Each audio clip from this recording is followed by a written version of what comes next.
so fartange mawɗo sabu noon eɗen gandi kala dental diine hawri kala dental moƴƴere hawri omo yaha kadi so hawre ko foɗum salatul tasbih ɗum ɗo ko wiya waɗɗum nder gurdama lawol goto walla mbaɗa hirade fof lawol goto walla lebbi jeegom fof walla lebbi tati fof walla lewru fof walla ñalawma fof walla yontere fof ɗum so tawi Allah hokkima hawrude hen kadi hande koye nder galle Cheikh Oumar eɗen gandi hankiran o ummi to galle Cheikh Oumar to ceerno Madani en hokkimo yamirode yo uddin cabinet hayre law o waɗa hen gandarma galle gandarma Cheikh Oumar Foutiyou Tall so wawde hawrude nde ko hanni opi haaji makko e hammuji makko fof wawde hawrude hen e oɗo salatul tasbih tawi ko juulu bandu fayida eɗen ñaago kala ko ñaaga ɗo yo Allah ruufi leñol he kono ruufa e makko ruufa e liggey o ruufa e ɓesgu makko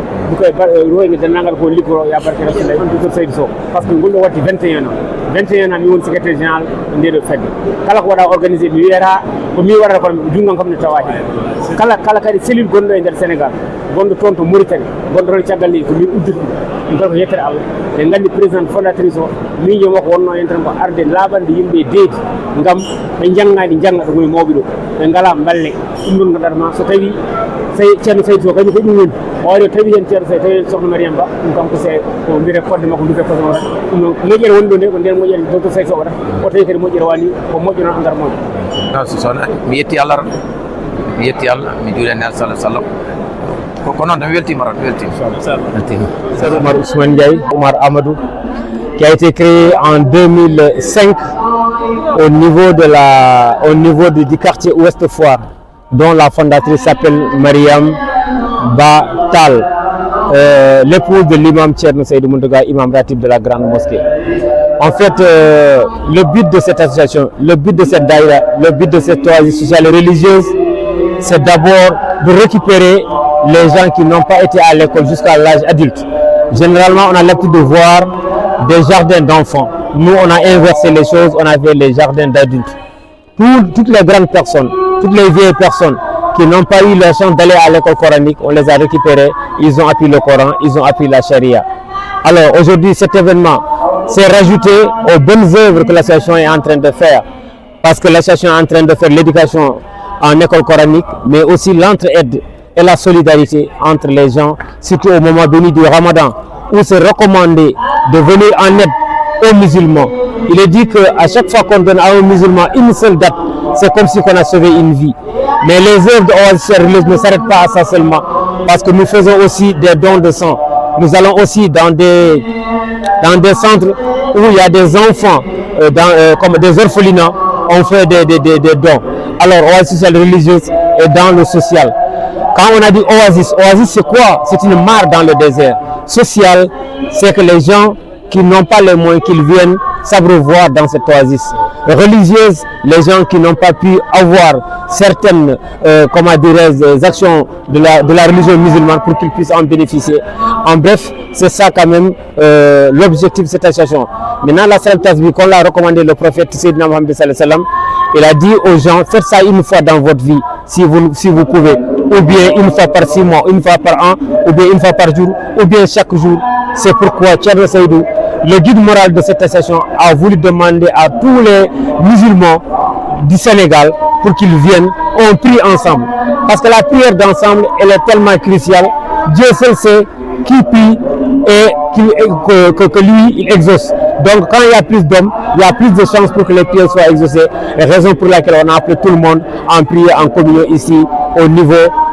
du centre islamique de Dakar. Centre islamique de Dakar parce que c'est devenu grandiose, parce qu'on le faisait au niveau du Raouda, le musée Thierno Seydou Tall, c'est devenu grand. On fait ça au niveau de Ouest Foire, c'est devenu grand. On a fait ça au niveau de la foire, c'est devenu grand. Alors on a délocalisé, on est venu ici au centre islamique où toutes les conditions sont réunies pour en faire une bonne communion, une bonne prière ici au niveau du centre de Dakar.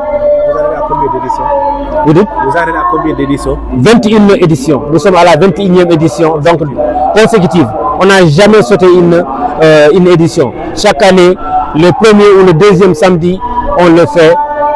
On fait ça le week-end pour donner plus de chance aux fonctionnaires, pour donner plus de chance aux gens qui travaillent dans l'administration. C'est pourquoi on le fait, pour que tout le monde vienne. Vous avez vu, depuis 17 heures, on est là. Ils ont fait des lectures de Coran, ils ont donné des récitals de Coran, mais il y a autre chose encore, il y a cette prière-là en communion, qu'on fait, qui est dirigée par Thierno Seydou Tall. Le mbokk yi maa ngi leen di nuyu maa ngi tudd professeur Oumar Ousmane Ndiaye secrétaire général de Oasis Social Réew Lana Oumar Amadou association bi temps bi ñu koy def dañu xalaat ne am na mag ñu bari ñu jàngul école am na ñu bari ñu jàngul alxuraan xam nga ci école on a l'habitude de voir comment dire jardin d'enfants mais ñun ñu xalaat ne dañu war a am jardin d'adulte mooy maanaam mag ñu bari ñu jàngul pour ñu jàngaleen charia ñu jàngaleen alxuraan yàlla def dem nañ mag yooyu yëpp léegi mun nañu lire alxuraan am na ñoo xam ne sax wàcc nañu alxuraan bi lépp ci idée Thierno Seydou Mountaga l'imam ratib lépp ci idée présidente fondatrice Mariam Ba alors depuis lors ñu ngi koy def ñu ngi jàngale ñu ngi dem ci daayira yi di leen def ay entraide ñu ngi dem ci orphelinat yi di leen joxe lu ñu mun ñu ngi def don de sang parce que il est dit que soo joxee sa deret dafay mel ni da ngaa comment dirais-je sauver benn vie loolu moo tax ñu koy def yàlla def na tamit ñëw nañu fii di def salle tas bi prière boo xam ne Rasulullah sallallahu alayhi wasallam moo ko recommandé woon nga def ko chaque jour wala nga def ko une semaine wala nga def ko dans le mois wala nga def ko at wala nga def benn yoon sa dundin loolu moo tax ñu koy def ñu woote mbooloo yëpp parce que yàlla rek moo xam kan mooy ñaan te yàlla nangu loolu moo tax plus mbooloo bi dañuy bari plus chance bi dina yokk pour ñu nangu ñaan bi. voilà heɗiyankoɓe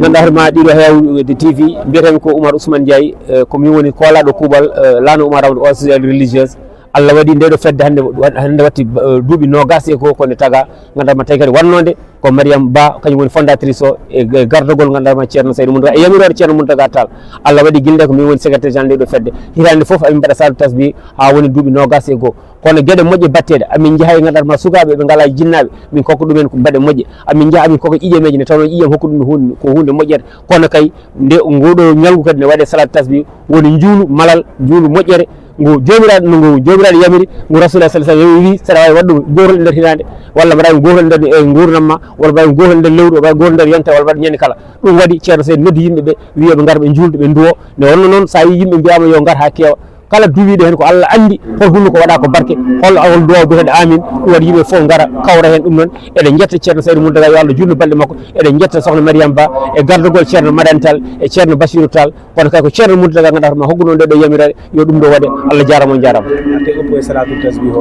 salatu tasbih o ko noddude yimɓe d' abord gam wawde julde mum gam wawde duldirde mumen kono kay kamɓe foof soɓe gaari ɓe mbiya yoɓe taƴ ɗo goto foof so taƴi hen ganduɗa hoorema wonan ɗum ganduɗa hoorema welemma wona ɗum duwaw saabu noon wiyama hay soko tamaro wota tawi ɗum neɗɗo goto aɗa wawi nadde hen aljanna ƴeewa ko ɗo ko wadde ujunnaje joyyi neɗɗo so gaari ɗon foof goto foof a hokki ɗum tamaroje a hokki ɗum café a hokki ɗum sukara a hokki ɗum ñamde ñaami ha haari so duwima ganduɗa hoorema duwawo ma refi leñol ngol foof eɗen dono dendagal Sénégal yo Allah waɗi hen jaam yo Allah uddir Sénégal yo Allah ɓamtu Sénégal ko jaam tan heeƴe Sénégal ya barke Rasulullah